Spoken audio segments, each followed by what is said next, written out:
Então, pessoal, a gente tem que ter uma estratégia, né, uma periodização para os aeróbicos que a gente vai colocar na nossa rotina. Então já clica no gostei, se inscreve no canal. Floquinho está aqui já cobrando a periodização dele, que é corrida 1 hora por dia, que o papai não aguenta mais, que tem 96 quilos. E quando vocês vão pensar em aeróbicos, o primeiro ponto, a primeira pergunta que vocês têm que se fazer é: para que eu estou fazendo esse aeróbico? Porque o objetivo do aeróbico importa, né? Vamos lá. Se eu estou fazendo aeróbicos para melhora do condicionamento cardiorrespiratório, normalmente, tá? Quando a gente está falando de alguém que treina musculação, certo? Eu não vou falar aqui de alguém que quer uma periodização de aeróbicos para fazer maratona ou corrida de 100 metros, né? Não é a área que eu atuo na musculação, através da minha consultoria online, presencial, etc. E aí os aeróbicos vão entrar ali, primeiro, ou uma das opções, para aumento de performance cardiorrespiratória. A gente já discutiu aqui no canal os benefícios do aeróbico para a hipertrofia, tá? Aeróbico não tira a sinalização de hipertrofia, aeróbico melhora a sensibilidade à insulina e melhora o condicionamento cardiovascular, ou seja, cardiorrespiratório também. Coração e pulmão trabalhando mais eficiente para bombear sangue e oxigênio para a musculatura e com isso causar mais hipertrofia. Se quiser ver esse vídeo, é só procurar Leandro Twin Mais Tempo. Para qualquer dúvida que você tiver, qualquer coisa do mundo vai ter aí Leandro Twin Mais Tempo. E aí, nesse sentido, pessoal, a periodização ela é uma coisa mais aguda, ou seja, provavelmente eu vou começar com uma carga mais alta de aeróbicos e depois eu vou diminuir. Por quê? Porque eu preciso parar de patinar, então eu preciso colocar um condicionamento físico nesse meu aluno. E aí para isso eu posso, por exemplo, fazer 20, 30 minutos por dia de HIIT por 1 mês, 2 meses e depois entrar numa manutenção, por exemplo, 10 minutinhos de HIIT 3 vezes por semana, para continuar progredindo de forma mais lenta ou simplesmente manter essa condição que para aquele indivíduo, para aquela realidade, já é o suficiente. Claro que a gente pode sempre melhorar, mas eu vou usar um exemplo só para vocês entenderem. Poxa, eu tenho uma flexibilidade. Poxa, se eu fizer isso aqui, ó, eu consigo levar o meu braço ali um pouquinho mais, quase próximo da parte baixa ali das costas. Da parte baixa também não, né? Do meio das costas. É uma flexibilidade máxima de um ser humano? Não, né? Alguém que trabalha num circo vai olhar e vai falar, pô, isso é ridículo, né? O cara é todo encurtado, todo duro. Mas é o suficiente para que eu consiga fazer, por exemplo, um exercício de tríceps? É suficiente. Então eu preciso saber o que o meu aluno precisa. E aí, de novo, um condicionamento cardiorrespiratório que está dando conta dele fazer um agachamento livre, um levantamento terra, uma remada curvada até a falha do músculo e não do coração e do pulmão, beleza, não preciso mais do que isso. Então eu posso entrar num período de manutenção.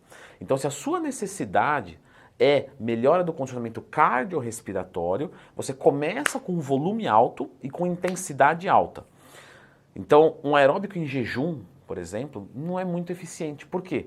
Porque ele é de baixa intensidade e você não trabalha o cardiorrespiratório. Ele vai servir para gastar calorias, vamos falar disso já já. Mas se você quer melhorar o condicionamento cardiorrespiratório, tem que ter intensidade. E se você treina acima do seu limiar, que aí no caso é o HIIT, porque você fica um tempo acima do seu limiar e por isso você entra em fadiga, é muito eficiente. Então o treinamento intervalado é maravilhoso para isso. E às vezes até começar com uma quantidade mais alta. Por exemplo, eu atendo muitos alunos que vão fazer TAF, né, teste de aptidão física. Então você coloca ali 45 minutos, 1 hora mais ou menos, com boa intensidade, depende da idade da pessoa, mas 150, 160 batimentos por minuto, e aí depois que ela atingir o condicionamento, a gente só entra numa manutenção. Agora, quando a gente está falando de uma periodização para a queima de gordura corporal, a gente pode fazer o HIIT, pode fazer um aeróbico de alta intensidade, mas o aeróbico em jejum, ele entra aqui muito, muito bem. Tá? Eu até falei sobre isso no meu curso, que ensina a montar um treino e periodização do zero. Por que ele entra muito bem? Porque nós temos ali um cansaço eminente da dieta. Né? Quem está querendo perder gordura já está fazendo uma dieta hipocalórica. Ou pelo menos deveria estar. Uma dieta hipocalórica já tira a sua disposição. Então se eu colocar esse aluno para dar um cacetão na esteira, ele não vai conseguir treinar, né, com qualidade. E aí a prioridade é o quê? É o déficit calórico vir através de algo que não canse o organismo para que ele consiga treinar pesado na musculação e manter a massa muscular. Então, eu vou, por exemplo, pedir para esse aluno fazer um aeróbico em jejum, só que aí eu vou começar com pouca quantidade. Então, por exemplo, tá? Isso varia muito de pessoa para pessoa. Aí, de novo, o que eu estou dando aqui para vocês? Isso daqui é o quê? Uma bússola. Então, norte, sul, leste, oeste. Então não é um GPS, é rua tal, é número tal, apartamento tal. Não, é para cá, meu amigo, não é para lá. Então vamos falar aqui de mais ou menos, sei lá, 2 horas semanais para você começar, beleza. Então vamos supor, você treina de segunda a sexta, sábado e domingo você faz 1 hora de aeróbico em jejum em cada dia. Para começar num déficit calórico modesto, maravilha.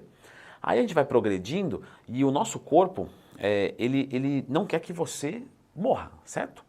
Então, quando você está gastando mais do que você está consumindo, você está usando essa diferença do seu estoque pessoal. E esse estoque pessoal é limitado, não é? Você tem quilos limitados de gordura. Leandro, será? Eu tenho muita gordura. Não, mas existe uma quantidade ali, não é infinita. E se você usar tudo aquilo, você morre, né? Porque você usou toda a sua reserva energética.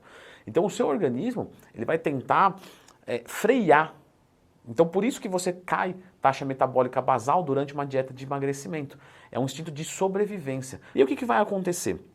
A gente vai começar a gastar menos caloria e vai equilibrar com o que a gente ingere e a gente para de queimar gordura corporal. Por isso que você estagna no cut.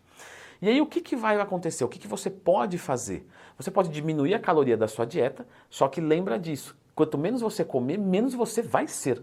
Então a ideia era segurar a comida e colocar mais gasto. Lógico que nem sempre isso é possível, tá, gente? Isso aqui é o melhor dos mundos, mas você pode agradar os dois lados. Então assim, ó, eu vou tirar, ao invés de eu tirar 500 calorias da dieta, fazer um novo ajuste, onde eu vou passar fome, ter indisposição, eu vou colocar ali, por exemplo, 200 calorias a menos e eu vou colocar mais 2 horas de aeróbico. Então eu vou colocar meia hora de aeróbico em jejum agora de segunda a sexta. Então agora eu tenho mais 2 horas e meia de aeróbico na semana.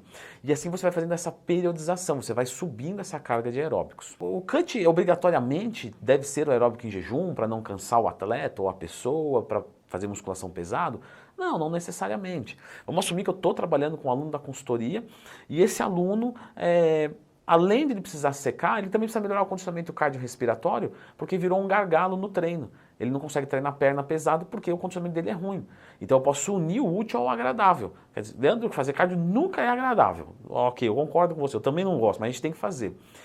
E aí eu vou passar para ele um aeróbico para ele queimar calorias e melhorar o condicionamento cardiorrespiratório. Por quê? Porque o custo-benefício da operação ainda é interessante. Pô, mas o aeróbico com intensidade vai dar uma cansada nele. Então, mas ele já não está conseguindo treinar porque ele não tem fôlego. Então, quer dizer, ferrado ele já está. A gente precisa resolver. E aí, para resolver, eu posso colocar um déficit calórico e um aeróbico com intensidade. Mas aí eu posso fazer uma periodização disso. Então, por exemplo, eu posso colocar ele para correr 1 hora e depois, numa outra semana, só caminha. É melhor. Por quê? Porque aí ele vai recuperar um pouco da energia como um todo. O corpo tem uma energia só. Se você está cansado, você não consegue fazer nada bem, concorda comigo? Então eu posso colocar ele para correr e depois só caminha, correr e depois só caminhar, e assim sucessivamente. Ou então eu posso fazer ele correr, né, segunda e terça, e aí como ele treina a perna na quinta, quarta e quinta eu tiro a corrida, coloco um aeróbico em jejum. Ou seja, como eu estou falando aqui para vocês, eu não estou aqui para dar uma consultoria para você porque não tem como, mas eu estou aqui para te dar a maior parte dos cenários que eu trabalho no dia a dia, para que você se identifique com algum, aprenda a pensar e não a copiar, porque eu quero isso, né? O meu papel como educador não é passar um negócio para você copiar e colar, não, é para você aprender a raciocinar em diversas situações, principalmente se você for professor, e aí conseguir aderir a alguma coisa bacana para a sua rotina, certo? Eu vou deixar agora aqui tudo sobre os aeróbicos, eu acho bem importante esse vídeo, bem suplementar mesmo, para abrir a tua amplitude de pensamento, tá? Então dá uma conferida aqui.